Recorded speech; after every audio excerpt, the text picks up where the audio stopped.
গৌৰৱ গগৈ আচলতে গৌৰৱ গগৈক যদি সোধা হয় আপোনাৰ নাম কি তেওঁ তেতিয়া কয় যে সূৰ্য পূব ফালে ওলায় তেওঁক আকৌ সোধা হয় আপোনাৰ নামটো কিনো দাদা তেওঁ কোৱা হয় নাই সূৰ্য পশ্চিম ফালে অস্ত যায় তেওঁক আমাৰ সন্মানীয় সাংসদসকলে মাত্ৰ এটা প্ৰশ্ন সুধিছে আপুনি পাকিস্তানলৈ গৈছেনে তেওঁ তেতিয়া কয় বাংলাদেশ কোন গৈছে বা আফ্ৰিকা কোন গৈছে জাৰ্মান কোন গৈছে আৰে তেওঁ এটা বাক্যত ক'লে হয় যে মই পাকিস্তানলৈ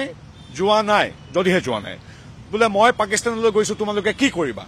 দুটাই উত্তৰ গতিকে গোটেই এতিয়া কথাখিনি একেবাৰে স্কুলৰ ছাত্ৰ ছাত্ৰীও গম পাইছে যে কিবা এটা গভীৰ ৰহস্য আছে আৰু তাতে মই মোৰ নিজৰ মুখ্যমন্ত্ৰী বুলি নহয় ডক্টৰ হিমন্ত বিশ্ব শৰ্মাদেৱে বিগত ৩৫ বছৰৰ ৰাজহুৱা জীৱনত আজিলৈকে তথ্যবিহীন কথা কোৱা শুনা নাই গতিকে আৰু কালি মই দেখিছো সন্মানীয় সাংসদ গৌৰৱ গগৈৰ বডি লেংগুৱেজ তেওঁৰ যিটো অলপ এটা ফ্ৰাষ্ট্ৰেটেড অকমান তেখেত দমনীয় হৈ পৰিছে গতিকে কিবা এটাতো ৰহস্য আছে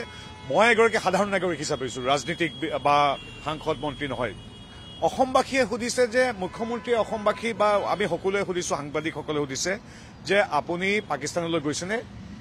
উত্তৰটো দি দিলে হ'ল নাই যোৱা বা গৈছো তেওঁ কৈছে বাংলাদেশলৈ দেখোন আমুক যায় ভূটানলৈ দেখোন আমুক যায় আৰে যদি তেওঁ পাকিস্তানৰ লগত বাকী পৃথিৱীৰ 192-93খন ৰাষ্ট্ৰক একাকাৰ কৰি দিয়ে মোৰ ক'বলগীয়া একো নাই আজি ৰাজনীতিৰ সৈতে বিদেশ নীতিৰ সৈতে এক বিন্দু সম্পৰ্ক নথকা যিকোনো এগৰাকী স্কুলীয়া ছাত্ৰকো যদি আমি সোধো যিকোনো ব্যক্তিক যদি সোধো তেতিয়া সকলোৱে জানে যে পাকিস্তান কি পাকিস্তান আৰু বাকী ৰাষ্ট্ৰসমূহ কি গতিকে সকলোৱে এতিয়া লাহে লাহে কথাবিলাক গম পাইছে আৰু আমি 10 ছেপ্টেম্বৰ অপেক্ষাত তেওঁ আকৌ এটা কৈছে যে 10 ছেপ্টেম্বৰলৈনো কিয় ৰ'ব লাগে মুখ্যমন্ত্ৰীয়ে বাৰে বাৰে কৈ আছে যে যিকোনো এখন কাগজ যেতিয়া আমি সন্মানীয় সংবাদ মাধ্যম বা নিৰ্দিষ্ট যিকোনো মাধ্যমক আমি দিম তেতিয়া প্ৰত্যায়িত হ'ব লাগিব it should be verified certified আৰু সেইবিলাকৰ কাৰণে কিছু সময় লাগে গতিকে এতিয়া সেইবিলাক হৈ অহাৰ পূৰ্বে যিহেতু মানুহজন নিজে গৌৰৱ গগৈ তেওঁ কৈ দিলে হৈ গ'ল যে হয় মই গৈছো বা নাই যোৱা আৰু মই বাৰে বাৰে কৈছো কোন আৰু তেওঁৰ যিসকল সমৰ্থক তেওঁলোকে কৈছে পাকিস্তানলৈ নাযায় নেকি মানুহ যায় পাকিস্তানলৈকে 140 কোটি মানুহৰ মাত্ৰ 10-15 হাজাৰ যায় কোনসকল যায় মূলতঃ কিছু অনুমতি সাপেক্ষে মূলতঃ কিছু ধৰ্মীয় তাত আমাৰ পীঠস্থান আছে শিখ ধৰ্মৰ তালৈ পৰ্যটকসকল যায় ধৰ্মীয় পৰ্যটক যায় দুই এগৰাকী ডিপ্ল'মেট বা আমাৰ কূটনীতিক দুই এগৰাকী যাবলগীয়া হয় কেতিয়াবা ক্ৰিকেট হকী খেলিবলৈ যোৱা দেখিছো আমি বিগত বহু বছৰ ধৰি কাৰোবাৰ কিবা ব্যৱসায় থাকিব পাৰে অনুমতি সাপেক্ষ সেইবিলাকত কেতিয়াবা দুইজন যায় কিন্তু তাৰ বিপৰীতে এগৰাকী সাংসদে কাকো নজনোৱাকৈ আজিও স্বীকাৰ কৰিব নোৱাৰাকৈ মনে মনে যোৱাটো আমি দেখা নাই সেইটো কেতিয়াও একাকাৰ কৰিব নোৱাৰি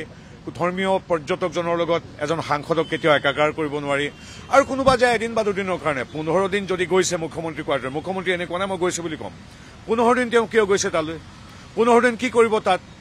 গতিকে এনেবিলাক প্ৰশ্ন অতি গুৰুত্বপূৰ্ণ কাৰণ তেখেতে যদি পাকিস্তানক বাংলাদেশ ভূটান নেপাল আমেৰিকা ফ্ৰান্স জাপানৰ দৰে একেলগে কৰিব বিচাৰিছে মোৰ ক'বলগীয়া নাই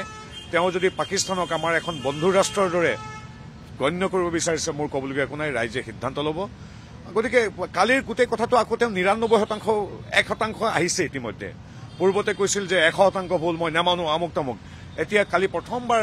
মই ধন্যবাদ দিছো তেওঁ 1%টো স্বীকাৰ কৰিছে বাকী 99%টো তথ্যই ইতিমধ্যে প্ৰমাণ কৰি দিব কিন্তু ধন্যবাদ অন্তত গৌৰৱ গগৈয়ে 1% স্বীকাৰ কৰি কালি তেওঁ বেকফুটলৈ যোৱা আৰম্ভ কৰিছে আপুনি বিচৰা বাতৰি পাব কেৱল নিউজ 18 এপত নিউজ 18 এপ ডাউনলোড কৰিবলৈ স্ক্যান কৰক এই QR কোড গুগল প্লে ষ্টৰতো পাব এই নিউজ 18 এপ